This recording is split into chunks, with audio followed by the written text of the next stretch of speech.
Today I'm excited to bring you a super simple Halloween game that you can put together in just 5 minutes.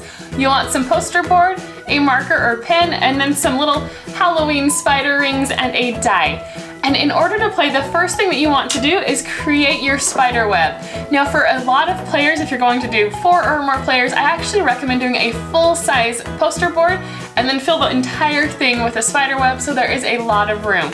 Then you're going to create your spider web and put points at all the connections, and then 1 or 2 additional points along each of the strings of the spider web. And that way you have lots of little sections where the spiders can sit. Then you're going to place your spiders somewhere on the board, and then you're going to roll to try and get to another spider. I like to play that you can only roll if you roll a 1, 2, or 3, especially on a smaller board. If you roll 6, it's really easy to take out an opponent. If you are playing with a huge full-size board, definitely play with up to 6 per roll.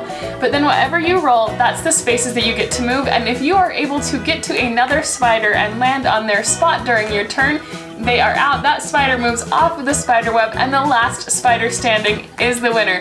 It is so simple. Again, you can play with as many people as you want. If you only have 4 colors of rings, you can always put an initial or decorate the top of the spider to differentiate one spider from the next for each of the players.